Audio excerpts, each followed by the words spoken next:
Hello friends, welcome to my channel. எல்லாரும் எப்படி இருக்கீங்க? நல்லா இருக்கீங்களா? இந்த வீடியோவில் எல்லாருக்குமே யூஸ்ஃபுல்லாக இருக்கக்கூடிய டிப்ஸ் தான் பார்க்க போகிறோம். அதுக்கு முன்னாடி நம்ம சேனலை இப்போ தான் முறையாக பார்க்குறீங்கன்னா சப்ஸ்கிரைப் பண்ணிக்கோங்க. அதுக்கு பக்கத்தில் இருக்க பெல் ஐக்கானே கிளிக் பண்ணிக்கோங்க. அப்போ தான் நம்ம போடுற வீடியோலாம் நோட்டிஃபிகேஷனாக வரும். வீடியோவை ஸ்கிப் பண்ணாமல் முழுமையாக பாருங்கள். வெங்காயம் நம்ம வீட்டில் எப்பயுமே அதிகமாக வாங்கி ஸ்டோர் பண்ணி வச்சுருப்போங்க. ஆனால் இந்த மழை காலத்தில் பார்த்திங்கன்னா வெங்காயம் சீக்கிரமாகவே அழுகி போயிடும். அந்த மாதிரி அழுகி போகாமல் ஃப்ரெஷ்ஷாக இருக்க இந்த மெத்தடில் ட்ரை பண்ணி பாருங்கள். அதுக்கு இந்த மாதிரி ஹோல்ஸாக இருக்கக்கூடிய பேஸ்கட் எடுத்துக்கோங்க. அதுக்கப்புறமா நியூஸ் பேப்பரை எடுத்துக்கோங்க. அந்த நியூஸ் பேப்பரை இந்த பேஸ்கட் மேலே விரித்து விட்டுருங்க.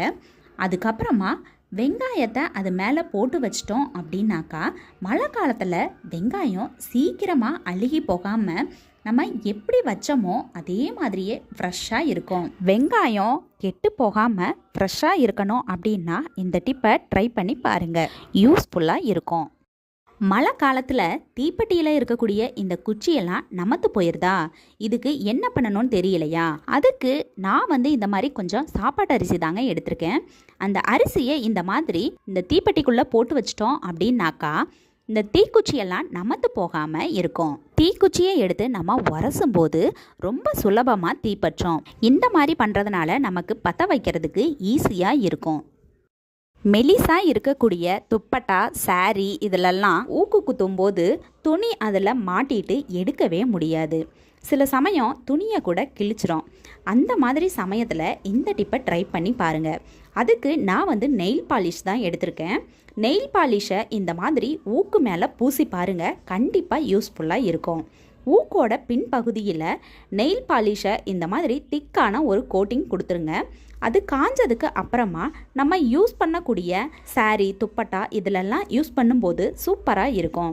பாருங்கள், நான் இப்போ தொட்டு பார்க்குறேன், கொஞ்சம் கூட கையில் ஒட்டலை, நல்லா காஞ்சிருச்சு. இந்த மாதிரி காஞ்சதுக்கப்புறமா நீங்கள் எடுத்து யூஸ் பண்ணிக்கலாம். கண்டிப்பாக இந்த மெத்தடில் ட்ரை பண்ணி பாருங்கள். இதுக்கப்புறமா உங்கள் துணி ஊக்கில் மாட்டாது, கிழியாது, வேஸ்ட் ஆகாது, சூப்பராக ஒர்க் அவுட் ஆகும். இந்த டிப் உங்களுக்கு பிடிச்சிருந்தா நீங்களும் ட்ரை பண்ணி பாருங்கள். பசங்களோட ஷூ பாலிஷ் போடுறதுக்கு டைம் இல்லை அப்படின்னாலோ, இல்லை ஷூ பாலிஷ் உங்ககிட்ட இல்லை தீந்துருச்சு அப்படின்னாலோ, அந்த மாதிரி சமயத்தில் இந்த டிப்பை ட்ரை பண்ணி பாருங்கள். இந்த டிப் சூப்பராக ஒர்க் அவுட் ஆகும். அதுக்கு நான் தேங்காய் எண்ணெய் தான் எடுத்திருக்கேன். அடுத்ததாக நமக்கு ஒரு கிளாத் தேவை. அந்த கிளாத்தில் தேங்காய் எண்ணெயை கொஞ்சமாக ஊற்றிக்கோங்க. ஊற்றினதுக்கு அப்புறமா அந்த கிளாத்தை வச்சு ஷூவை தொடச்சி விடுங்க. ஷூவை பாருங்கள், துடைக்கிறதுக்கு முன்னாடி எந்த அளவுக்கு அழுக்காக இருக்குது. தொடச்சதுக்கப்புறமா பாருங்கள், நீங்களே ஆச்சரியப்படுவீங்க.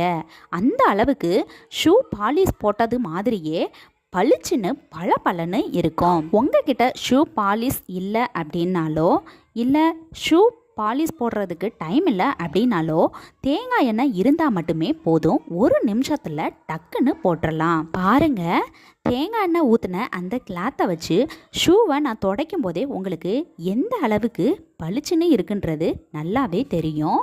இந்த மாதிரி ஒரு கிளாத்தும் தேங்காய் எண்ணெய் இருந்தால் மட்டுமே போதும். ஒரே நிமிஷத்தில் டக்குன்னு ஷூ பளிச்சுன்னு ஆக்கிடலாம். இந்த மெத்தடில் ட்ரை பண்ணி பாருங்கள். உங்களுக்கு நேரமும் மிச்சம், செலவும் மிச்சம். இந்த டிப் உங்களுக்கு பிடிச்சிருந்தா கண்டிப்பாக ட்ரை பண்ணி பாருங்கள், ரொம்பவே யூஸ்ஃபுல்லாக இருக்கும். நான் இப்போது 2 ஷூவையுமே அந்த கிளாத்தை வச்சு தொடச்சி எடுத்துட்டேன். எந்த அளவுக்கு பளிச்சுன்னு இருக்குன்றது உங்களுக்கே பார்த்தாலே தெரியும். இந்த டிப் உங்களுக்கு பிடிச்சிருந்தா ஒரு லைக் பண்ணுங்கள். கூடவே உங்கள் ஃப்ரெண்ட்ஸ் அண்ட் ஃபேமிலிக்கும் ஷேர் பண்ணுங்கள். மறக்காமல் சப்ஸ்கிரைப் பண்ணுங்கள்.